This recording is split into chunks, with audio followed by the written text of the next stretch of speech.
Now let's solve binary tree right side view. In this problem, given the root of a binary tree, imagine yourself standing on the right side of it and return the values of the nodes you can see ordered from top to bottom. So if we were standing to the right of this BST, then the values or the nodes that we could see from the far right would be 1, 3, and 4. Obviously, the 1, 3, and 4 block the view of 2 and 5, so we can't see 2 and 5, and all we'd return is 1, 3, and 4. In this example, if we stood on the far right, so let's say on the where my cursor is, then the values we could see are 1 and 3 and 4 and 5. We cannot see 2 because it's blocked by 3. So the way we're going to solve this is through level order traversal. And like usual, I will link a video to my level order traversal or how to do it. But if you don't want to watch that, I'll try my best to explain while we code. But the idea is I'm going to use level order traversal to store the values of the nodes on each level into a list. And then with each list for each level, we'll store them into one big list. So we'd have a list for 1 alone, and then we'd have another list for 2 and 3, and then we'd have another list for 5 and 4. And then finally put all these lists together. We're going to have list 1, list 2, 3, and then list 5 and 4. And then what we're going to do is, if a list only contains one value, like in the first level, it only has 1, then we're going to add to a new list that we're going to create that value. And if a list contains more than one value, for example, in the second list we have 2 and 3, we're only going to add the last element in that list, so that would be the 3. And then in the final level, we have a list for 5 and 4. So we're only going to add the 4. So after we do level order traversal, we're going to have a list of list integers that looks like this. And every time we have a list that has only one value, we're going to add that value to a new list. And every time a list has more than one value, we're only going to add the last element in that list. So let's begin coding now. The first thing we do in level order traversal is we create a list of list integer. We can call this res, which is equal to new array list. So this is where we're going to be storing our list of list integers, which we just saw previously, that had the 1 and then the 2 and 3 and then the 5 and 4. Then the second thing we're going to do is we're going to create a queue that stores tree nodes. We can call this queue, which is equal to new linked list. So why are we using a queue? That's because we're going to utilize the fact that queues are first in, first out. And when we add elements to our list of integers, we need to add them from left to right. So queues will help us do that, in addition to helping us process the elements as we traverse down the list. And then once we created our queue, we're going to add the root that they gave us in the beginning. And just before we continue, in the case where they gave us a null root, so an empty tree, we're just going to take that into account. So if root is equal to null, then return a new array list, which is empty, because we also have to return a list. So we're just going to return an empty list in case our root is null. Now going back here, we're gonna say while our queue is not empty. Now you might be saying that our queue only has one value, so after we process this, then the while loop ends. But in the code itself, we're going to be adding more values as we traverse down the list, and we'll see that in just a moment. So for the time being, while queue is not empty, what we're going to do is we're going to create an int level size, which is equal to queue.size. And we're going to create a list of integer. We can call this current level equals new linked list. So we're going to create an int level size, which is equal to queue.size. This will make sure, or this will ensure that we only traverse through the elements on each level. And we're going to iterate through the elements on each level. In this case, it's only 1, but since queue.size is 1, we're going to make sure not to process more elements. For example, in the second level, q.size is 2, so we're going to process 2 and 3 and nothing else.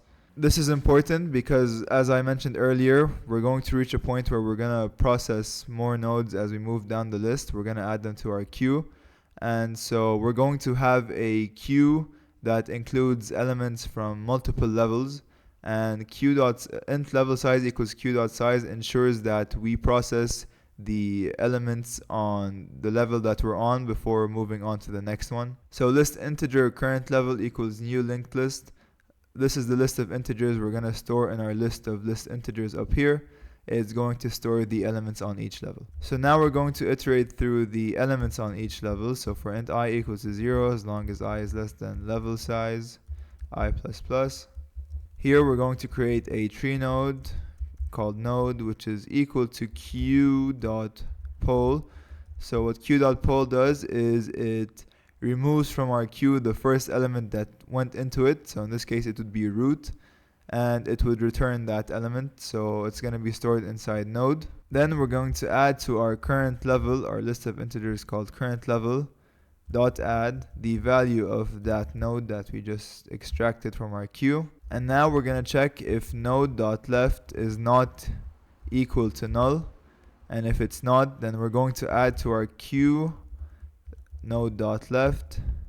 And similarly, if q.right is not equal to null, then we're going to add to our queue node.right. After we traverse through all the elements on the current level that we're on, we're going to add that list of integers which contains the elements on the level that we're on into the big list of list integers. So res.add current level. So if we take a look at the first iteration for int I equals to 0, I has to be less than level size, which is 1 because our queue only contains 1 initially, I++.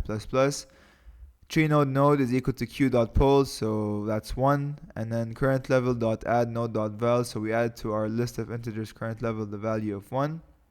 Now we're checking if node.left is equal to null.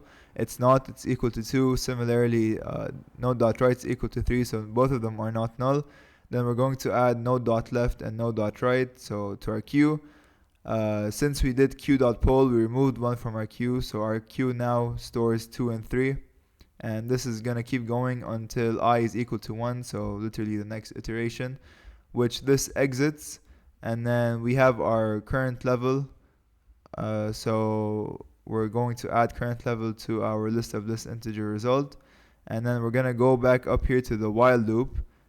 Is our queue empty? No, since we just added 2 and 3, and we're going to go through this entire block of code again. So with the level order traversal out the way, now we can get to the actual problem. So like I said, what we're going to do is we're going to iterate through each level, and we're going to check if the lists on each level contain only one element or one value. In that case, add that value to a new list, which we're going to create. Let's do that now actually. So list of integer, we can call it output equals new array or linked list, doesn't really matter. So like I said, we're going to iterate through the lists of elements on each level in res. And what we're going to do is if that list contains only one value, like here, the 1, then we're going to add that value to our output list. If it contains more than one value, then we're going to add only the last element on that list. And so yeah, let's do that now. So we need to iterate through all the levels. So for int, we can call this I, we can call this j, let's call it j to avoid confusion. For int j equals to 0, as long as j is less than res.size, j++. So now let's actually check the size of each list. And so if res.get at j, this is going to retrieve the list at position I in our list of list integers. So let me actually write that down. So res.getJ is going to retrieve the list at position or index 0. So now that we're looking at this list, we're going to retrieve its size. So if res.getJ.size is equal to 1, Then we're going to add to output the one and only value in the list which we're currently on. So once again, res.get at j dot get at 0. So once again, we're getting the list which we're currently on, or at index j, which in this case is 0, which is 1. And from that list, we're getting the very first element within it, which is at index 0. This is the only value in it. Otherwise, if res.get at j.size is not equal to 1, then what we're going to add is res.get at j again. So we're going to get the list that we're looking at. Let's say at j equals to 1, we're looking at this list. What are we going to get from this list? We're going to get the element at the last position, which is what? This may be a bit confusing, but what we're getting is res, once again, dot get at j dot size minus 1. So once again, res dot get at j is going to get the list that we're looking at. So at j equals to 1, we're going to get the list containing 2 and 3. So res.get at j will get us that list. Then we're going to get from that list, so from 2 and 3, the last element. But how we're going to do that is we need the size of this list, and we're going to subtract 1 from it because indexes start at 0 in Java. So this is 0, this is 1. But in the case where we have multiple or more than 2 elements in our list, we need to find the size of the array and subtract 1 from it. So res.get at j will once again retrieve this list, and we need the size of this list, so dot size, and then we just need to subtract 1 from it. So if we remove this, and if we zoom out a bit, we just need to exit the for loop now, so right here, and return output. So let's submit our code and see if it works. Okay, small syntax error. I need to add another syntax error. I meant to say node here. And there we go. So besides the syntax error, very minor issues, I hope you found that video helpful. That was the binary tree right side view problem on LeetCode. And thanks for watching.